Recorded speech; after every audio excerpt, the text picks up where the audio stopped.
People often ask me what my favourite place has been so far on this journey around the entire east coast of mainland Scotland. The truth is, I genuinely can't answer that. Over the last 6 months, I've explored castles, beaches, forests, tiny fishing villages, and some of Scotland's most famous landmarks. Every single one has had something different to offer. But this film isn't about my favourite places. It's about something else entirely. It's about the places that completely caught me by surprise. The places I'd never visited before, the places I knew very little about, and the places I never expected to fall in love with.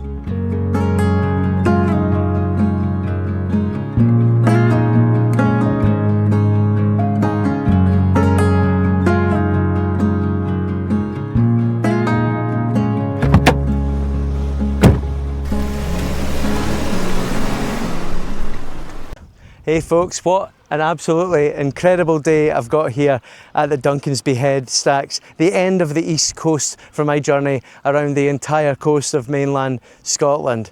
Driving up the entire east coast of Scotland has really been a big eye-opener for me, and I know lots of you have left comments saying they had no idea there was so much to see and do on the east coast. Is it as dramatic as the west coast? No, it's not, but it really does have a beauty all on its own. Because for me, some of the highlights of the East Coast journey aren't necessarily places you'll find in all your guidebooks and things like that. It's all the wee hidden coastal villages that I found along the way that I could have spent days and days in, but I had to leave to continue on this journey. And there's just so many to mention. And I'm going to take you in this episode to some of my favourites. Before we begin, I know some of you will already be wondering why certain places aren't included.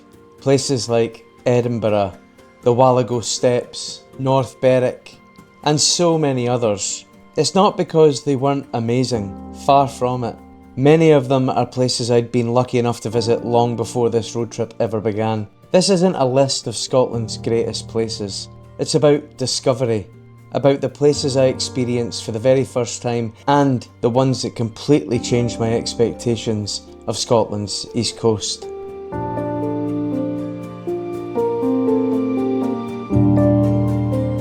If you'd asked me before this journey where the most spectacular parts of Scotland were, I would have probably given you the same answer as many people do. The Highlands, the West Coast, the Isle of Skye, the North Coast. But one thing this road trip has taught me is just how much of Scotland quietly goes unnoticed. Time and time again, I found myself stopping in places I'd never really thought about before and wondering why more people don't come here. And for me, it all started here, St Abbs Head, on the east coast, down near the border with England.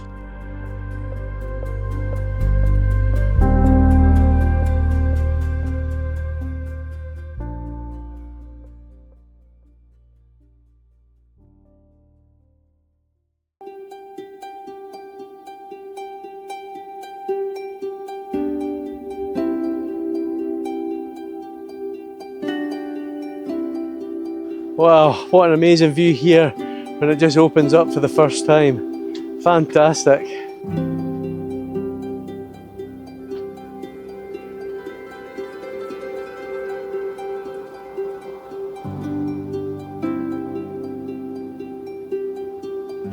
There you, look at that sun. What a day I've got for it. A perfect winter January day. Fantastic.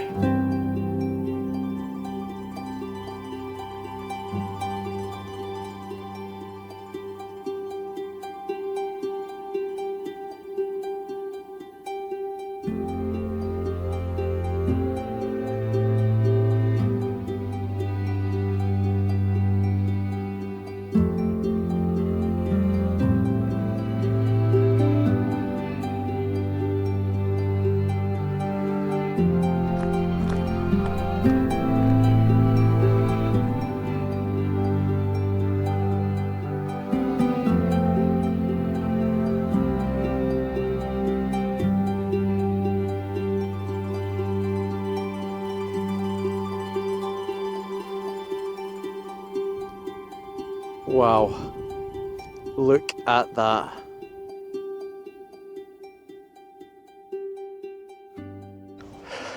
This is some view from here. Unbelievable. The shape of the rocks in the cliffs here. I don't know if I've seen shapes like that before anywhere else. Yeah, it's incredible. Look at how they're all angled. Wow. And way off in the distance you can see that waterfall. Absolutely stunning.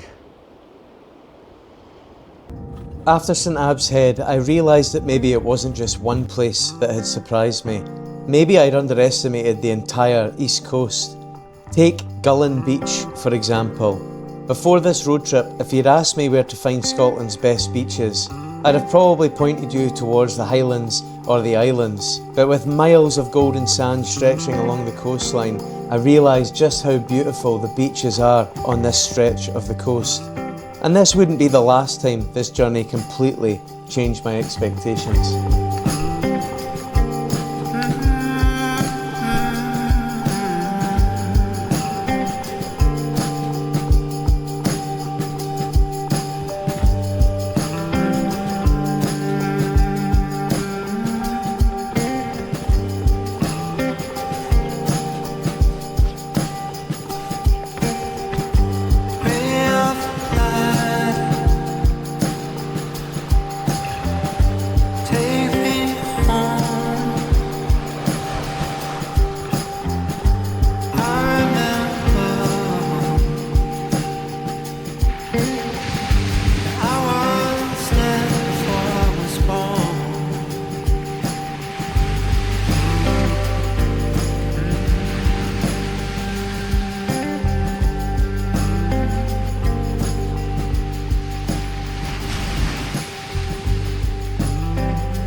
It wasn't just the landscapes that surprised me either. Sometimes it was the experiences. The kind of places you'd walk straight past if you didn't know they were there. Hidden in a small fishing village in Pennan was one of the most unexpected discoveries of my entire journey. And it all started in the local chocolate shop. Because inside there, you can pick up the keys to go inside St Fillan's cave, which is right in the middle of the village. So that is exactly what I'm going to do. This is a true hidden gem. Hello. Hi there. How you doing? Not bad, how are you? I'm very good, thanks. Now when the wind's biting and the rain's rolling off the North Sea, there's nowhere better to be than somewhere like this. The cocoa tree has been part of Pennan for years, known for proper hot chocolate, handmade treats and a genuine welcome. After yesterday's long miles along the coast, this is exactly what the morning ordered.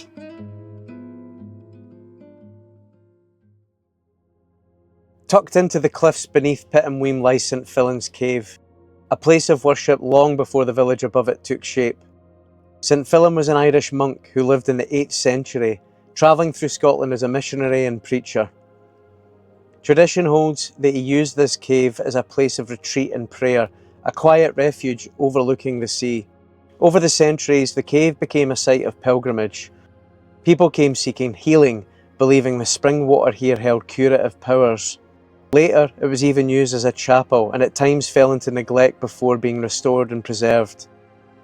Today, it is managed by St John's Episcopal Church, which sits directly above the cave and helps preserve its history, and is open to visitors through the care of the local community.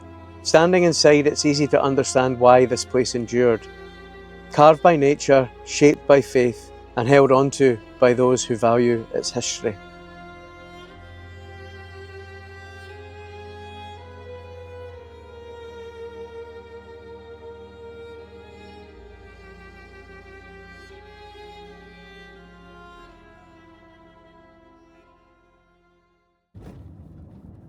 As the journey continued north, there was one place that kept surprising me in ways I never expected.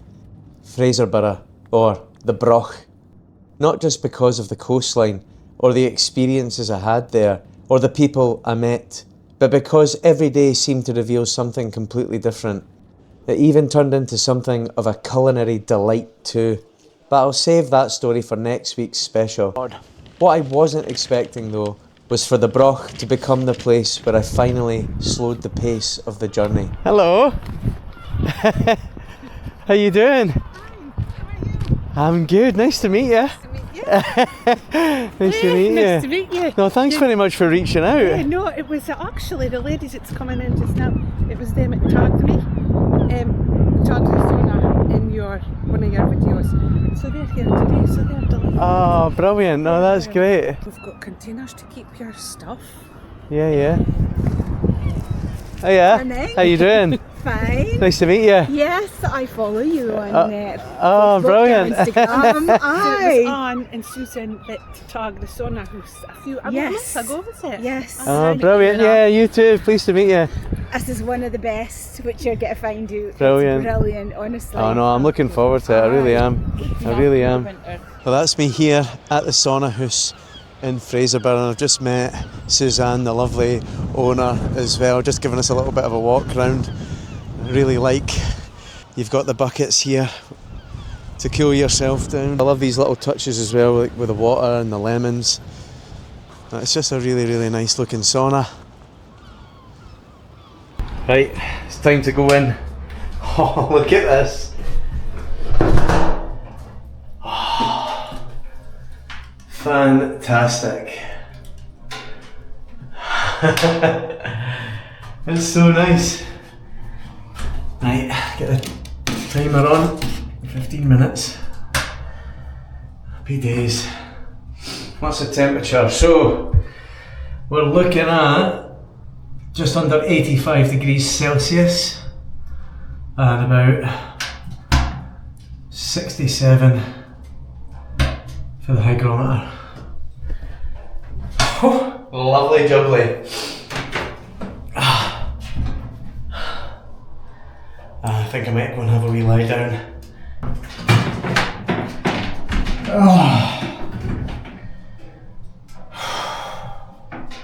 Absolute bliss.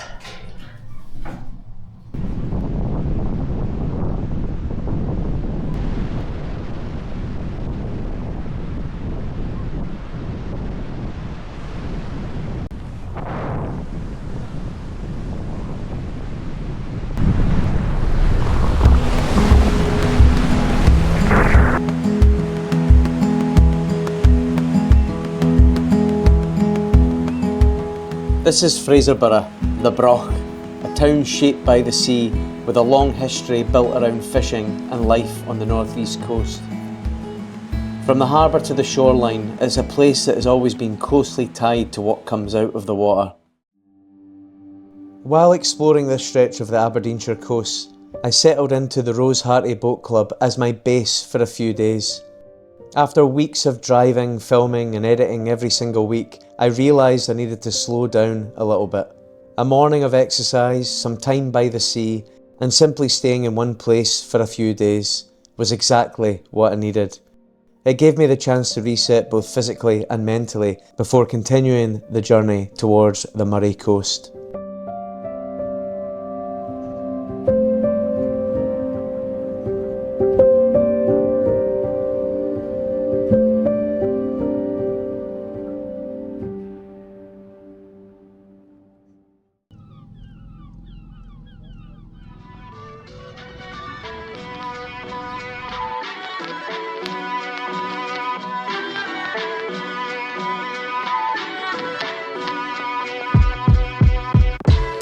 Dusk till dawn, I turn my speakers on. Why they wanna play with the king? I told them meet LeBron. There's darkness in my city, wrong moves and you won't see the sun. They be talking loud but never been where the creatures hunt. Ain't bleed for this dream, so why your eyes closed? Been running through the pain, look at me and now my strides go. Every single scar on my skin, another milestone. Battles in the dark, came out shining with the lights on. Look, but I don't think they listening. I don't think they heard me. I don't think they listening. Nah, I don't think they heard me. As above, so below. So it goes, so it goes. It was during that time in Rosehearty that I received a message from Lorraine inviting me back into Fraserburgh for an experience I'd never even considered before. When most people think of Fraserburgh, this probably isn't the first thing that comes to mind, and it certainly wasn't for me. But that became one of the biggest lessons of this journey. Sometimes the places you know the least about have the most unexpected things to offer at just the right time. Lorraine! Nice to meet you. How you doing? Hey, oh, hello. Hey, pal. This is the pod room. Hey, so Lorraine, what is a float? A float is just like, you're in a pod, it's a sensory deprivation pod. In the pod there is maybe like a foot of skin temperature water. So it's kind of any hotter than skin temperature. Any hotter than that, you get constant dripping and condensation. Right. In the water there is 550 kg of Epsom salts, which is making you buoyant. You're completely weightless and you're in there for an hour.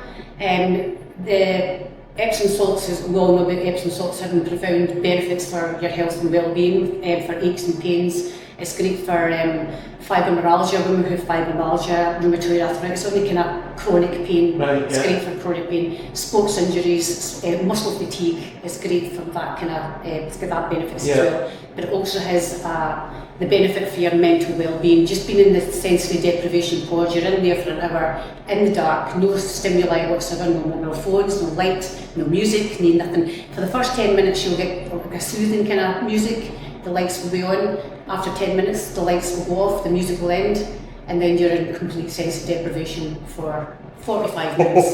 5 minutes to the end, the music comes back on, the lights come back on, so you know that it's your time to exit the pod. And then you're out, showered and feeling completely rejuvenated in a new version. So half a tonne of Epsom salts? Half a tonne of Epsom salts in there, wow, right, which is making you, that's what's keeping you afloat. And so is it, do you wear shorts or are you? Naked floating. Oh, naked floating. Let all right, so this won't be on film then, folks. No, the point of the naked floating is so there's no distraction. So there's no little air bubble trapped in your shorts where it's having to work its way out, or having to pull a wedgie out of your bum, or a lady having to adjust her straps. It's just that you have no distraction whatsoever. Wow, right, That's the point of the naked floating. Do people fall asleep? Yes, that's the aim. The aim is to fall asleep. To get there and get so relaxed that you shut everything off. What I say to clients is, completely, when you first go to the pod, stretch out as far as you can, let your arms come into like a natural resting state, and maybe adjust it. Try not to hold any tension in your neck or your shoulders. You've got to trust the water. Just trust the water and just completely float. You'll have earbuds in, which stops the water going into your ear canal. And what I say to the client is, try and listen for your heart beating. And once you hear your heart beating, you'll hear your heart beating, and that will just you hear it? Yeah, you'll hear your heart beating. But Oh you need my to try and God. listen for it. Once you hear it, you'll hear it. Wow. And that will kind of soothe you, hopefully, into a sleep. I know. I mean, you know what? I've heard about these before, and I always fancied sort of trying one, but I haven't actually ever had the opportunity to do so. So I'm delighted that you reached out to me. Yeah. In the Broch of all places. Exactly. Oh, amazing. Right. Okay. Well, let's get to it, shall we? Yeah. Brilliant. Just 2 fingers and the lid will open. I'll put on the light for you. Sorry. And then that just gets closed up. Yeah, just it's closed up. No lights, just darkness. Yeah, for 10 minutes, like I said, there'll be lights and music playing for 10 minutes. And then after that's that, it. You're in darkness. How do you ever get people that come in that are maybe a bit apprehensive or claustrophobic? Yeah, of How course. do they tend to? Well, some people will leave the door open, Right. which I wouldn't recommend. It's You're meant to deprive your senses. That's Yeah. exactly what it is. Or some people will leave the light on. The light will go off after 10 minutes. You're in control. You can turn that light on anytime you like. Oh right. Okay. So you don't turn that light have on. to be in darkness if you don't want to be. No, Right. you don't want to be. Got you. And if you're hard claustrophobic, then yes, you can. People who've been coming for the first time, my sister's claustrophobic and is terrified of water. And I was actually shocked she managed to fall asleep. First time in, First time in she managed to do it. It just seems like it goes against all your instincts to go into water and think that you're gonna obviously sink in it. There's no effort required. There's no trying to keep yourself afloat. You're just weightless in the water. Amazing! I can't wait to try it. It's funny because when remember when I was like a kid, you always used to hear about the Dead Sea. Because it's so salty. Yeah. That's one of the ones you can float in and stuff like that. This is just a miniature version of the Dead Sea in the broch. In the broch. Oh, lovely. There's Lexi. Yeah. Come here. You're gorgeous, aren't you? Well, what an experience that was. I can't actually compare it to anything I've experienced before. It was quite strange at first. Like Lorraine was saying, you have to sort of learn to trust the water those first few minutes. And you had that lovely soothing music playing in the background, and I listen to that kind of stuff quite a lot at night, the sort of meditation style music anyway. So having that on there and you're just floating, just letting the water sort of lift you. So it was such an amazing experience. And it's just been the perfect way for me to reset up here in the broch. I've had a sauna, I've had a cold dip, and now I've had a sensory deprivation float here as well for the first time. And I'd highly recommend it if you're ever up this way and find yourself in this area. It was absolutely fantastic. I'm looking forward to get my wee cup of tea now.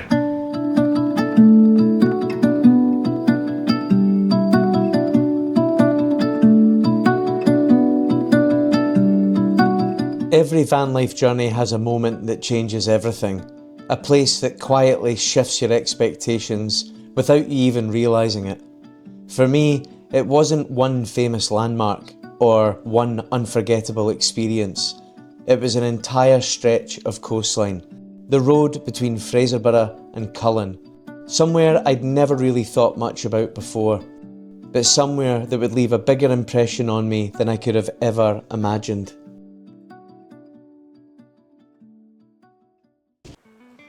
Walking down into Pennan, it almost feels like you're stepping back in time.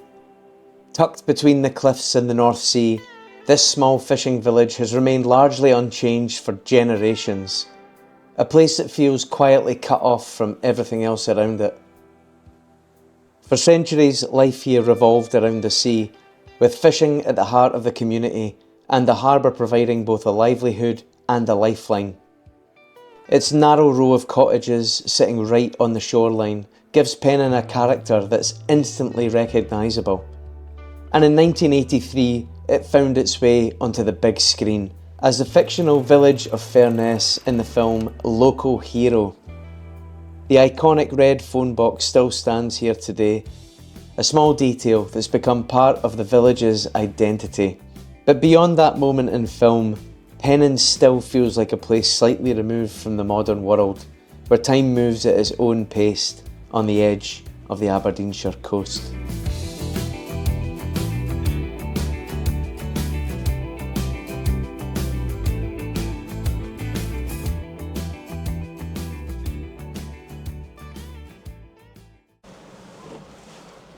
Hello? Sorry, Bert, I can't hear you.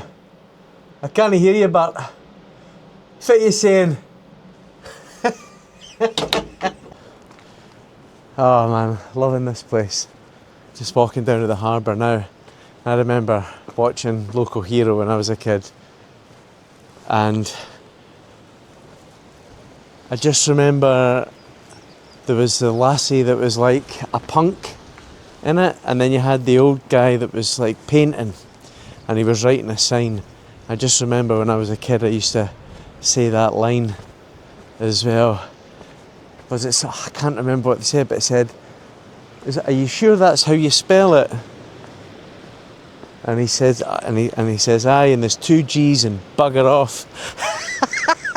I used to go about the house saying that when I was like 7 years old. It's just such a bonny place, this. At the harbour there. Look at that.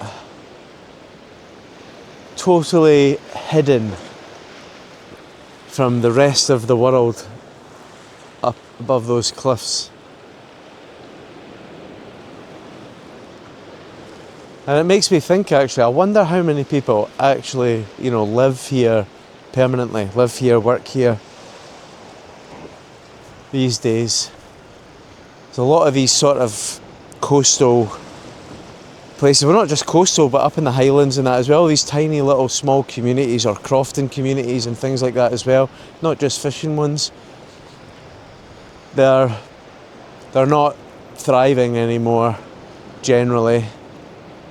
A lot of the properties will be holiday lets and things like that, and I wonder if Pennan is like that, or if there's still people that were born here that live here, or that just still live here permanently through the winter and all the rest of it as well, or is it mostly just sort of summer homes and Airbnbs and things like that? I don't know. It'd be interesting to maybe look at and find out though, but it's just stunning. Look at that now, I've walked out onto the harbour. Oh, those cliffs. Wow. Loving it. Wow.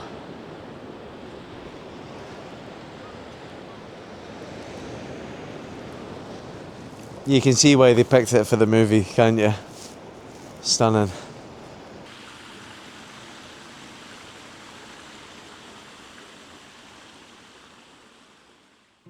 Pennan was one of those places where time seemed to slow down. The kind of place where nobody appears to be in a hurry, where the sea sets the pace and life simply follows. But as beautiful as Pennan was, it was only the beginning.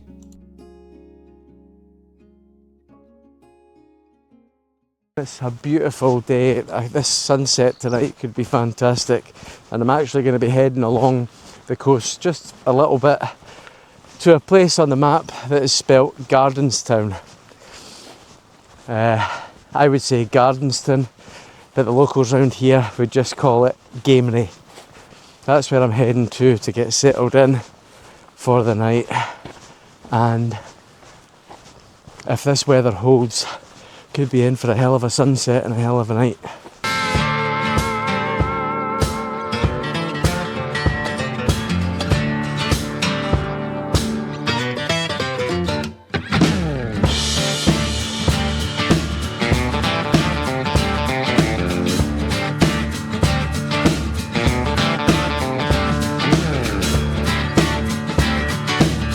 This is just so cool coming down here.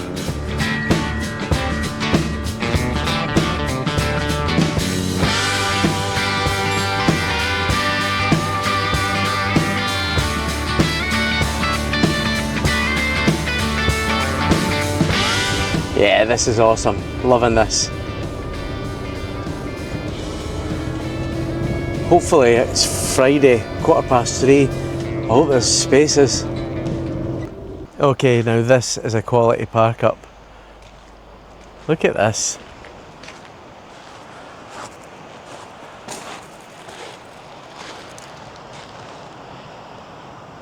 Absolutely awesome.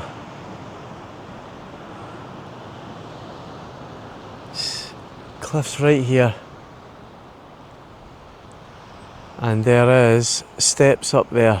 I do believe there is a way to walk from here to Crovie. Again, it will be Crovie on the map, but it's pronounced Crovie. I might see if this is the walk where those steps are and check it out. Don't think it's too far away. Great thing about this park up as well, £10 a night.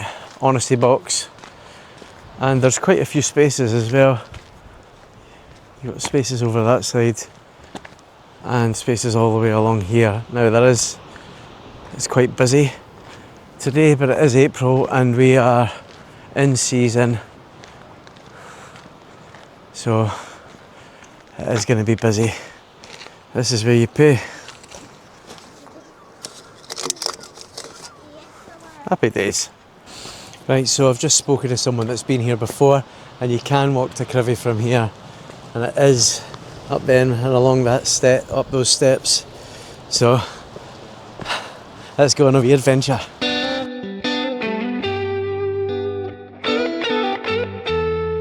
Oh, this is pretty interesting. Oh, there it is right there. There's Crovie. How cool is this? Amazing.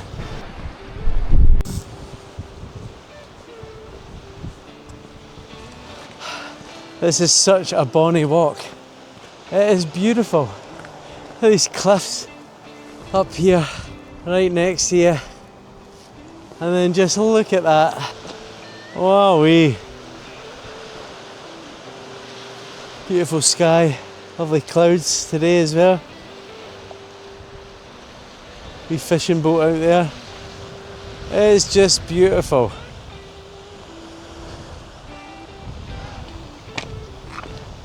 It's totally hidden away from the world. Bit like Pennan was earlier on as well. What a day for it. I think it definitely helps that I've had such a nice day. I've got such a nice evening for this. It's just a lovely, lovely walk, not far, no up and down. Absolutely fantastic. Now when you make it into Crovie, it really does feel like you're stepping back in time, but on another level entirely. Tucked between the cliffs and the sea, this tiny row of cottages sit right on the shoreline, with no road running through it, just a narrow path connecting everything together. You can still see it in the details, the old clothesline stretched out in front, the cottages built to face the water, and the sense that not much has changed here for a very long time. For generations, this was a fishing community, where life was lived right here on the edge of the North Sea. For me, there's just something about Crovie that feels completely untouched, quiet, remote, and slightly cut off from the rest of the world, similar to Pennan. It's not just a place you pass through, it's somewhere you slow down and take it in exactly as it is. This place is just absolutely stunning. It's so cool. You can actually, I don't know if you'll see it with the sun, but you can actually see Gardenstown or Gamery from there, like the far end of it, at the pier. But where I'm parked, where I was parked, you can't, because the cliffs are in the way. You can't see any of this. It's so cool. Very similar to, in a way, as like Pittenweem Fife. Just a right hidden gem. That whole East Nuke of Fife is really. But it's very similar. It's like stepping back in time. It really is. It's an older way of life. Someone's got hammocks up there.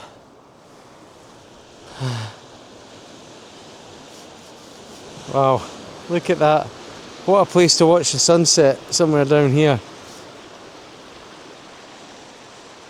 Amazing.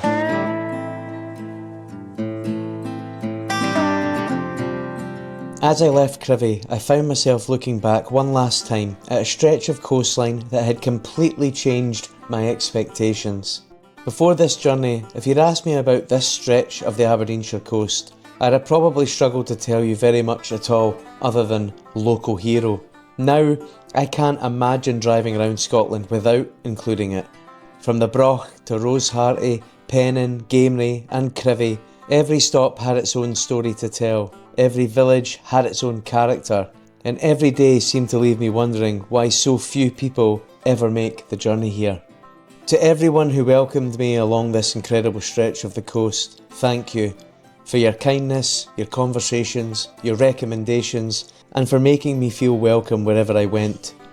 You don't just live in one of Scotland's most beautiful corners, you helped make it one of its very best. I arrived expecting very little, but I left with memories that will stay with me for the rest of my life. And for me, that is exactly what this journey has always been about.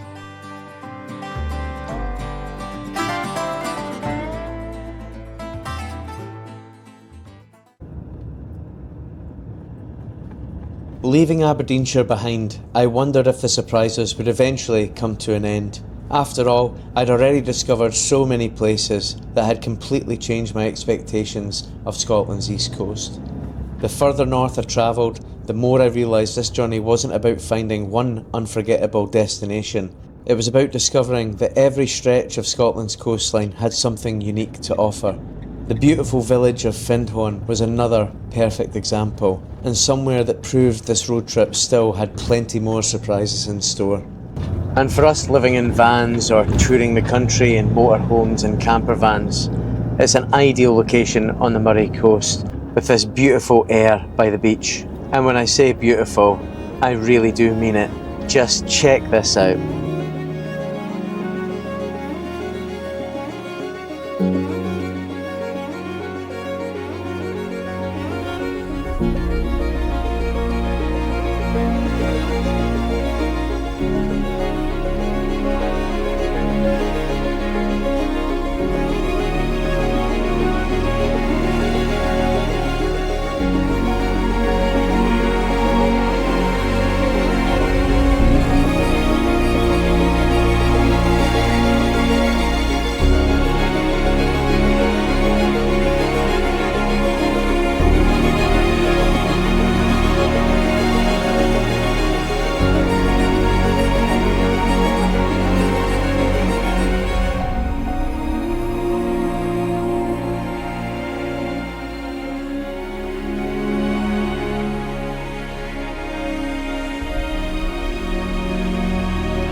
Not every place that surprised me was hidden away either. Some were places I'd heard of for years, but never truly appreciated until I experienced them for myself, and Cawdor Castle and Gardens was one of those places.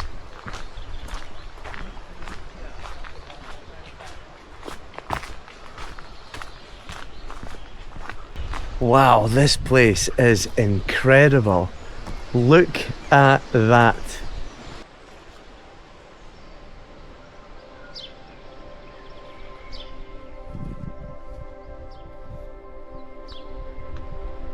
As I crossed the bridge and stepped beneath the stone archway of Cawdor Castle, it honestly felt like walking into another era of Scotland. Not a ruined castle frozen in time, but somewhere that still feels alive. Somewhere that has been shaped, altered, and lived in for hundreds upon hundreds of years.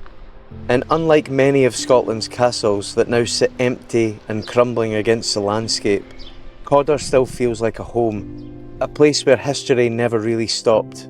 The origins of Cawdor stretch back centuries. The Thanes of Cawdor are first mentioned in written records in 1295, although there were likely many generations before that whose names have simply been lost to time. Construction of the central tower you see today began around 1370, during a turbulent period in Scottish history, not long after the Wars of Independence. Surrounded by thick stone walls, narrow passageways, and centuries-old timber, you can feel that medieval history in every corner of this castle. But perhaps the most famous connection tied to Cawdor Castle is one that blurs the lines between fact and legend. Shakespeare's Macbeth made the name Thane of Cawdor known all across the world, although historically the real Macbeth lived centuries before this castle was ever built. Still, that connection remains woven deeply into the identity of this place and adds another layer of mystery to a castle already full of stories.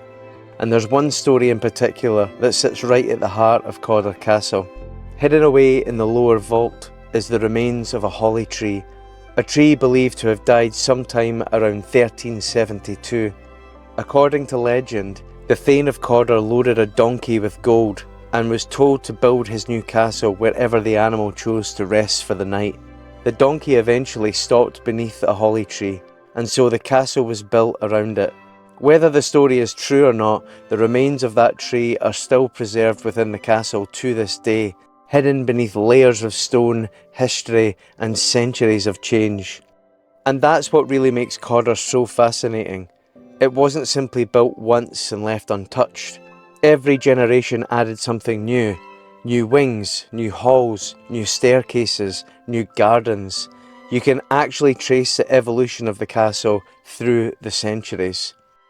The Campbells of Cawdor became part of that story in the early 1500s, through the marriage of Muriel Cawdor and Sir John Campbell. But even that chapter began with drama. As a child, Muriel, heir to the Cawdor estate, was kidnapped during a power struggle involving the Earl of Argyll. According to the records here in the castle, she was even branded for identification and had part of her finger bitten off before being taken away. It sounds almost unbelievable now, but these kinds of clan rivalries and political struggles shaped much of medieval Scotland. And yet, despite all of that conflict, despite wars, political upheaval, shifting alliances, and even the Battle of Culloden taking place just 8 miles from here in 1746, Cawdor Castle endured. Walking through the rooms today, what struck me most wasn't just the age of the place, but the detail, the craftsmanship, tapestries brought here from Belgium in the late 1600s, grand dining rooms and intimate corridors all existing together beneath one roof. Then outside everything changes again, and this was my favourite part of my visit today. The gardens surrounding Cawdor feel peaceful in a way that completely contrasts the castle's long and sometimes violent history. The walled garden originally began as a practical kitchen garden, growing herbs, fruit and vegetables for medicinal and culinary use. But over time it evolved into something far more ornamental and beautiful. Today there are perfectly manicured hedges, colourful flower gardens, quiet pathways, and even a holly maze designed in the 1980s. And maybe that's the beauty of places like this. Cawdor Castle isn't just a monument to Scotland's past, it's a place that continued adapting to every century that came after it. From medieval fortress to family home to one of the country's most beautiful historic estates. Even now, more than 650 years after construction first began on the tower, work and restoration still continues here, which means Cawdor isn't simply preserving history, it's still living it. And it is fantastic. Even as I reached the final weeks of the East Coast, Scotland still wasn't finished surprising me. The Tarbat Peninsula had never really been on my radar before this journey. Yet within just a few miles, I discovered one of the most beautiful beaches I'd seen anywhere on the East Coast.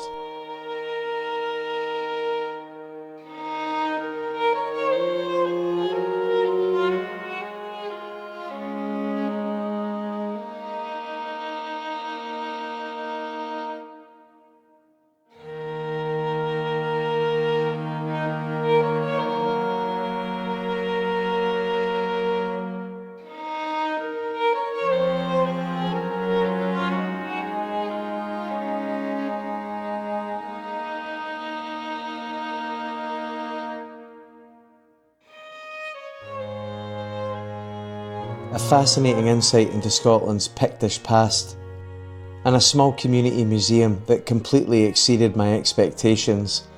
It was a perfect reminder that sometimes the places attracting the fewest visitors have the biggest stories to tell. More than 1200 years ago, Port Mahomet was home to a major Pictish monastery, a centre of learning, craftsmanship and religion that would have been known across northern Scotland. Archaeologists uncovered evidence of metalworking, manuscript production and finely carved stonework, helping to transform our understanding of the Picts and the sophistication of their society. For centuries, the Picts have often been portrayed as mysterious warriors on the edge of the known world, but discoveries here revealed something very different: a thriving community connected to wider networks of trade, culture and Christianity. The centre is also home to a remarkable collection of carved stones and artefacts recovered from the peninsula, helping bring to life the stories behind monuments like the Nig Stone, the Shandwick Stone and the Hilton of Cadbalstone we just visited. And beneath the church lies another story entirely. In the crypt, local tradition tells of 3 members of the Mackay clan who sought refuge here during a bitter clan feud. Their enemies discovered them, and rather than storm the chamber, are said to have set fire to the entrance, trapping the men inside, where they perished. By this point, I'd spent months exploring Scotland's east coast, so I honestly thought I knew what to expect. Then I arrived at the Big Burn Walk in Galsby. Just when I thought Scotland couldn't surprise me anymore, it did exactly that. This is such a bonny walk. Awesome. Another bridge. I mean, look at this. This is like, look at that.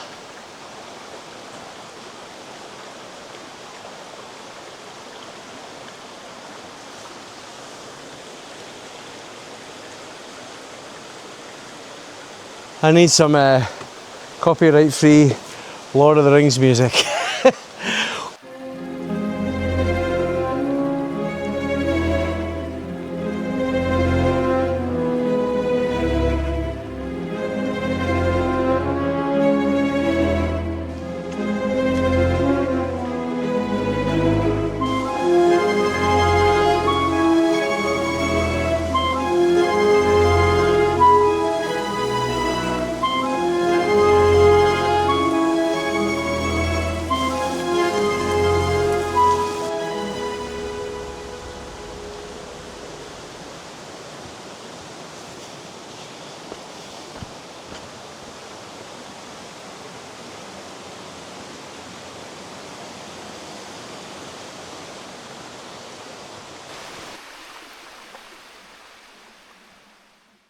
Well, I really hope you enjoyed that little trip down memory lane. It was an epic journey coming up the east coast, but it isn't over yet. It's only just begun. We're going to be heading along the beautiful north coast of Scotland now before making our way down the dramatic west coast. And I promise you, over the next 9 to 12 months or however long this takes, I am going to absolutely blow your mind. But before that, next week, I'm also going to reflect on something else you've probably noticed if you've been following my journey since the start. Just how much our food that I've discovered coming up the east coast from local producers tells so much of Scotland's story. So join me next week, but make sure you have something to eat before you watch, because you're going to get hungry. Like and subscribe for more van life adventures.